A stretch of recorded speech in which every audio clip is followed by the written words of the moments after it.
출애굽기 1장을 읽었습니다. 출애굽기는 구원의 책이라고도 얘기를 하죠. 하나님께서 자기 백성을 억압과 절망의 구덩이 가운데서 구원해내신, 건져내신 그런 역사를 보여주고 있는데, 이것은 영적인 우리 구원의 역사를 실제적인 우리 생활 속에서 이렇게 구원되어진다는 것을 보여준 장면이 바로 출애굽기라고 말할 수가 있습니다. 우리가 구원, 그럼 어떤 것이 구원인지 잘 구분을 못해 알 수가 없었는데, 이 구원의 모습이 바로 애굽에서 이스라엘 민족을 이끌어내는 과정이고, 그리고 그 구원받은 성도들이 광야 생활을 통하여 하나님과 더불어 생활해 가는 그 모습들을 오늘 우리 성도가 걸어가는 그러한 발자취, 우리 성도들이 살아가는 모습을 보여준다, 이렇게 말할 수가 있겠습니다. 그리고 우리가 구원받았다고 해서 죄에서 건짐을 받고 하나님께 왔다고 해서 그걸로 끝난 게 아니다는 것이죠. 그 다음에 우리의 삶이 더욱 중요한 거예요. 우리는 그리스도를 닮아서 그리스도의 나라를 이루기 위해서 살아가야 되는데, 그것이 아니고 광야에서 그저 민노라고 하면서도 원망하고 불평하고 불신하고 자꾸 뒤돌아보고 그런 자들이 있다는 것을 우리에게 가르쳐주고 있는 거죠. 그런 거로 진정한 구원을 우리는 이 실질적인 생활 속에서 어떻게 해야 될 것인가. 그래서 우리는 하나님이 원하는 저 목표의 땅, 가나안 땅까지, 우리가 이 땅에서 살면서 우리 하나님이 원하는 저 목표인 하나님의 나라에까지 누가 들어갈 수 있겠는가, 어떻게 갈 수 있는가, 이것에 대한 전 과정을 우리에게 설명해 주시고, 또 실질적인 역사를 통하여 가르쳐 주신 것이 바로 출애굽기다, 이렇게 생각하면 우리는 더욱더 출애굽기를 사랑할 수가 있게 되겠습니다. 자, 오늘 1장에 이스라엘 민족이 70여 명이 이제 들어왔는데, 애굽에 들어왔어요. 하나님께서 명령해서 들어왔어요. 그래서 애굽에서 그들은 번성했고 그들은 충만했습니다. 가나안 땅에 있었다면 이들은 이렇게 번성할 수가 없었을지도 몰라요. 그런데 애굽에 보내서 애굽에서 풍성한 것을 얻을 수 있고 충만한 것을 얻고 백성들이 번성해서 이제는 한 가족이 하나의 민족을 이루어가는 엄청난 역사들이 이루어지게 됐던 것이죠. 자, 이렇게 하나님은 하나님의 백성들을 더욱더 번성시키고 크게 하고 하나님의 나라에 합당한 일꾼들로 만들기는, 백성들을 만들어가는 모습을 볼 수가 있습니다. 자, 세월은 흘렀고 400여 년의 세월이 흘러가면서 그들이 번성하고 막 왕성해지고 건장하고 애굽 사람들보다도 훨씬 더 잘생겼고 몸도 건강하고 튼튼하고 이런데, 그 애굽 사람들이 가만히 보니까 이 사람들이 위협적인 존재로 다가오더라고요. 그렇기 때문에 이걸 막아야 되겠다, 이 사람들이 더 번성하지 못하도록 해야 되겠다. 그러면 특히 그 지도자들 층에 있는 사람들은 그 요셉의 그 중요했던 사건을 잘 알지도 못하고, 오히려 저들이 번성하면 이들이 저 번성해가지고 만약 외국 군대하고 힘을 합쳐가지고 우리를 치게 되면 우리가 어떻게 되겠냐. 그러니까 저들이 성장하지 못하도록, 번성하지 못하도록 막자, 이렇게 해가지고 그때부터 핍박이 시작이 됩니다. 이들에게 고역과 노역과 어려움과 고난이 생겨지기 시작을 하죠. 자, 오늘도 우리 마찬가지예요. 하나님의 나라가 확장이 되어지면 사람들이 처음에는 이게 뭔가 하고 있었지만 점점 확장되어 나가는 것을 보고 두려움을 느끼고 세상에서 하나님의 나라가 확장되는 것을 원치를 않습니다. 그렇기 때문에 다음번에 오는 게 뭐예요? 박해가 오는 것이죠.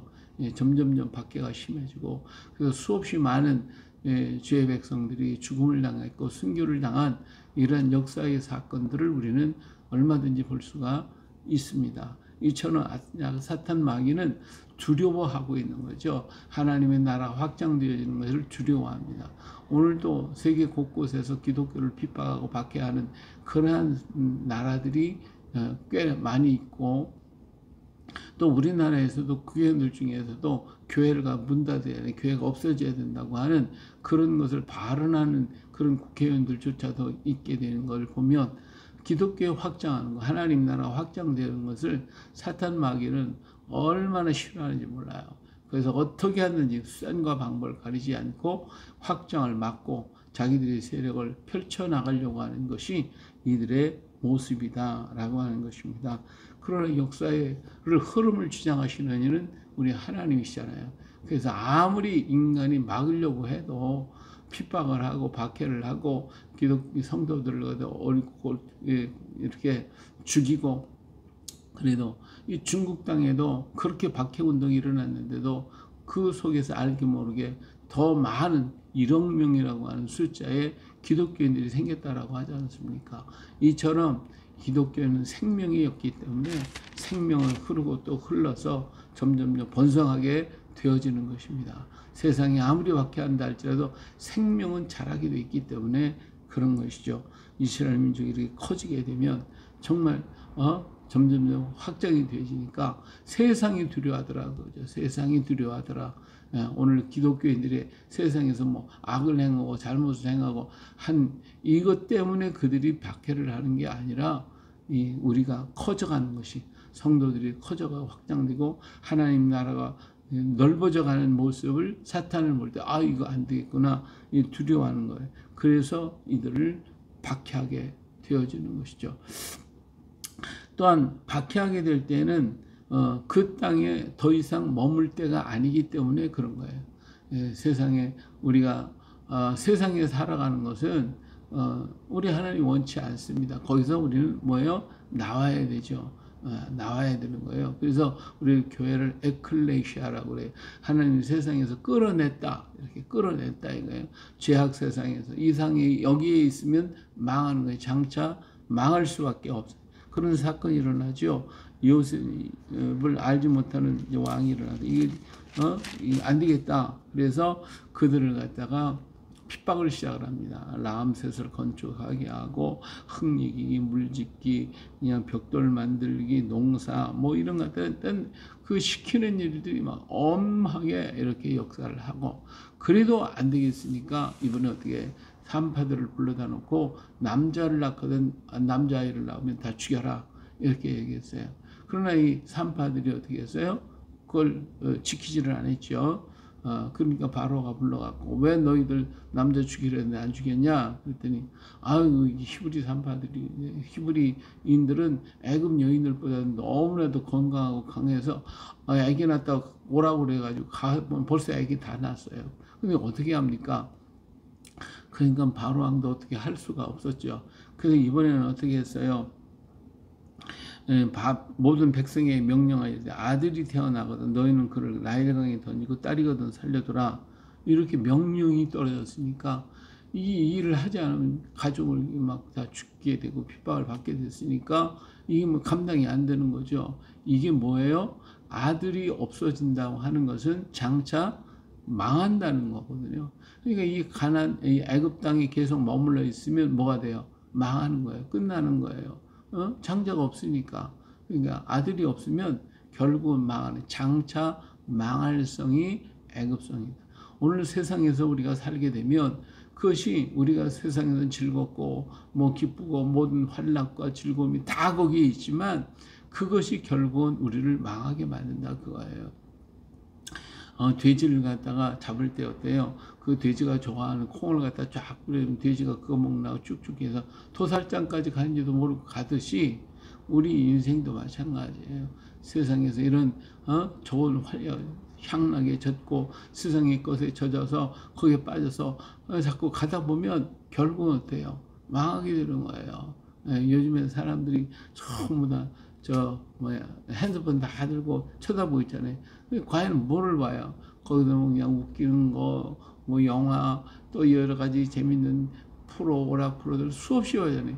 그거보다 보면 할 일을 못하고 그냥 결국은 지나버리고 말 때가 있는 거예요.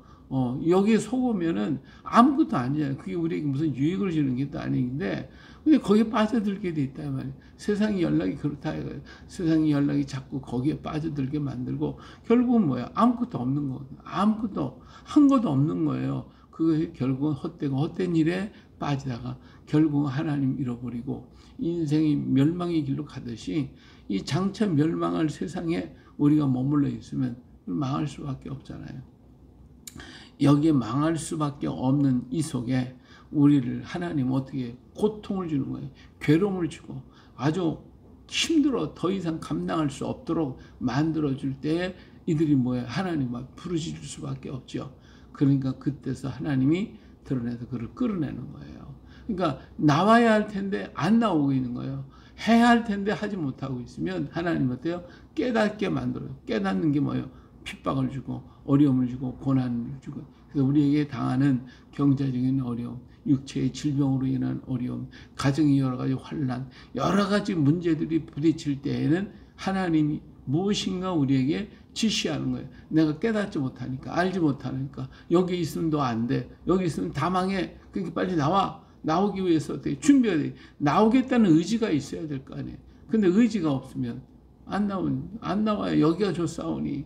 예, 여기서 우리가 평생 삽시다. 그러는 거 아니에요? 그러니까 우리 하나님께서 이들을 핍박하는 이유가 뭐냐? 겉으로 볼 때는 저들은 위협적인 것을 느끼기 때문에 우리를 핍박하지만 실상 하나님은 우리를 어떻게 하려고요? 끌어내시려고. 새 역사를 이루시려고 하고 계시다 그거예요. 오늘 우리에게 당하는 어려움과 시련도 우리 하나님 나에게 무엇인가 새 일을 하려고 만들어 가시는 것이고 역사하시는 것이거든요. 우리 성도들이 당한 어려움이 있거나 문제가 있을 때 하나님 원망하지만 내가 하나님 이렇게 잘 섬겼는데 왜 그렇습니까? 그것이 아니라 하나님은 내가 알지 못하는 그 자리에 깨닫게 하기 위해서 무엇인가 새 일을 하시기 위해서 나에게 그런 문제를 던져주고 있다고 하는 사실을 우리는 다시 한번 깨닫고 아 주님 무엇이라고 원하십니까? 사무엘이 하나님 불러도 깨닫지 못하니까 하나님 내가 여기 있사오니 말씀하옵소서. 그래도 주의 음성을 들었던 것처럼 오늘도 우리 주님께서 우리에게 행하시는 그 일들을 우리가 깨닫지 못하고 그냥 가고 있는 거예요. 그러면 안 되는데 그러니까 하나님께서 내게 어떤 문제를 던져서 나로 하여금 기도하게 하고 무릎을 꿇게 하고 주께서 말씀하셔서 종이 듣겠나이다. 이러한 자리로 이끌어 가시는 거거든요. 이 일에 우리는 깨닫고 정말 내가 하나님의 뜻을 따라서 바로 설 수 있는 그리고 주께서 원하시는 그 길을 향해 나갈 수 있는 오늘 우리 모두가 되시기를 예수님의 이름으로 축복합니다. 할렐루야.